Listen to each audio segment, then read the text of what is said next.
মমতা বন্দ্যোপাধ্যায় সভার পর এবার মতুয়া আবেগে শান দিতে রানাঘাটে আসছেন প্রধানমন্ত্রী নরেন্দ্র মোদী। আগামী 20 ডিসেম্বর রানাঘাটে প্রধানমন্ত্রী জনসভা। মোদীর সভার জন্য আগাম প্রস্তুতি বৈঠক সারে বিজেপি। সেখানে রানাঘাট লোকসভা কেন্দ্রের বিজেপি সাংসদ জগন্নাথ সরকার জানিয়েছিলেন প্রধানমন্ত্রীর এই সফরের কথা। রানাঘাটে আমরা চেষ্টা করছি তাহেরপুরের মাঠে সর্বোচ্চ সব দিক থেকেই ভালো হবে।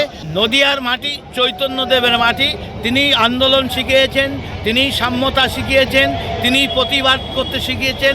সেই চৈতন্যের মাটি থেকেই বাংলার পরিবর্তনের শুরু হবে। তার জন্য মোদিজি রানাঘাট থেকেই তার প্রচার শুরু করে দেবে। দিনক্ষণ কি ঠিক হয়েছে? দিনক্ষণ 20 ডিসেম্বর। সূত্রের খবর, বাংলার ভোট পর্বে মোট 10টি জনসভা করার কথা রয়েছে প্রধানমন্ত্রী নরেন্দ্র মোদীর, যার মধ্যে আলিপুরদুয়ার, দমদম, দুর্গাপুর মিলিয়ে ইতিমধ্যে 3টি করে ফেলেছেন তিনি। এর আগে এবছরই মে থেকে আগস্ট মাসের মধ্যে এ রাজ্যে তিনটি সভা করেছিলেন প্রধানমন্ত্রী। প্রথম সভাটি হয়েছিল উত্তরবঙ্গের আলিপুরদুয়ারে, দ্বিতীয়টি দুর্গাপুরে, তৃতীয়টি হয় কলকাতার কাছাকাছি দমদমে। তখনই শোনা গিয়েছিল ডিসেম্বর মাসে কোনো এক সময় কৃষ্ণনগর বা রানাঘাটে কোনো এক জায়গায় প্রধানমন্ত্রী জনসভা করবেন। সূত্র বলছে রানাঘাটে হতে চলেছে প্রধানমন্ত্রীর সভা। এর আগে যখন মোদী সভা করেন সেই সময় রাজ্যে এসআইআর চালু হয়নি, আর এখন যখন রাজ্যে এসআইআর চলছে সেই এসআইআর নিয়ে রাজ্যের শাসক দল বিজেপি ও নির্বাচন কমিশনের বিরুদ্ধে আক্রমণ শানাচ্ছে, তখন রানাঘাটে প্রধানমন্ত্রীর সভা বিশেষ তাৎপর্যপূর্ণ হতে চলেছে। বারবার চ্যালেঞ্জ দিচ্ছি যে ওনারা তো নরেন্দ্র মোদীজি, অমিত শাহজি, গোটা ভারতবর্ষে বিজেপির যত নেতা ছিল তারা তো ভোটের সময় ডেলি প্যাসেঞ্জারি করতে আসেন, তো আসবেন।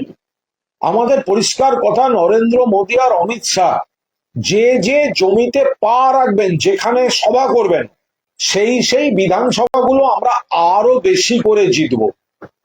যেখানে যেখানে নরেন্দ্র মোদী পা রাখবেন, অমিত শাহ পা রাখবেন, আমরা তো বাকি জিতবই।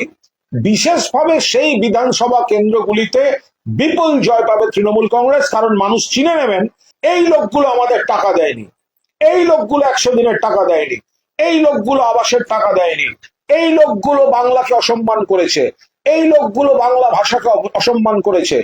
2021-এর বিধানসভা নির্বাচন বা 2024-এর লোকসভা নির্বাচন রাজ্যের মতুয়া অধ্যুষিত এলাকায় বেশ ভালো ফল করেছিল বিজেপি। তবে চলতি এসআইআর আবহে নাগরিকত্ব ইস্যুতে মতুয়াদের একটা বড় অংশের মধ্যে দ্বিধা ও দ্বন্দ্ব কাজ করেছে। ইতিমধ্যে মতুয়াদের একটা অংশ, যারা মূলত মমতা ঠাকুরের অনুগামী বা তৃণমূলপন্থী, তারা এই এসআইআর পর্বকেই মতুয়া বিরোধী বলে দাবি করেছেন। বৃহস্পতিবারই মমতা বন্দ্যোপাধ্যায় কৃষ্ণনগরে সভা করেছেন। সেখানে মানুষকে আশ্বস্ত করে মুখ্যমন্ত্রী বলেন, বাংলায় এনআরসি হবে না, ডিটেনশন ক্যাম্প হবে না। কৃষ্ণনগরের মাটিতে দাঁড়িয়ে মুখ্যমন্ত্রীর এই বক্তব্য যে কাদেরকে উদ্দেশ্য করে সেটা সহজেই অনুমেয়। বাংলায় ডিটেনশন ক্যাম্প হবে না, হবে না, হবে না। এতদিন যখন করিনি, যতদিন থাকবো করতে দেব না, দেব না, দেব না। কাউকে ঘর ছাড়া হতে হবে না, ভয় পাবেন না।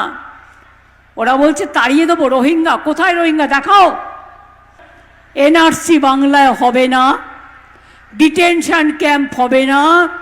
স্বভাবতই স্পষ্ট, আসন্ন ভোটে দলের পতাকা তলে মতুয়াদের আরও সংঘবদ্ধ করতে মরিয়া শাসক শিবির।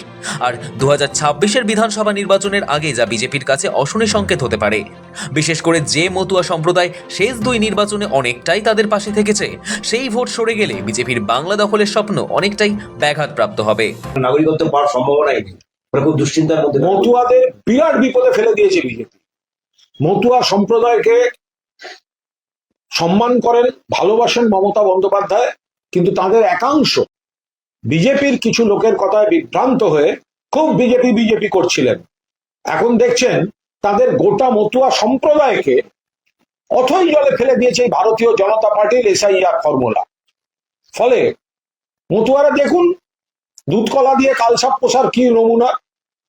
মতুয়ারা যারা যে অংশ, সবাই নন, যে অংশ বিজেপির কিছু লোকের কথা বিভ্রান্ত হতে গেছিলেন, আপনাদের সিএএ ক্যাম্প করছে।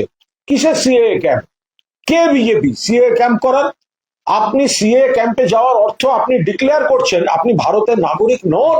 মমতা বন্দ্যোপাধ্যায়ের ওপর যদি আপনারা পূর্ণ আস্থা, আপনাদের কয়েকজন ওই বিজেপি করতে গিয়ে আপনাদের এই বিপদে ফেলেছে। মতুয়া সমাজকে, রাজবংশীদের এবার সিদ্ধান্ত নিতে হবে, একটা ভোটও বিজেপিকে নয়।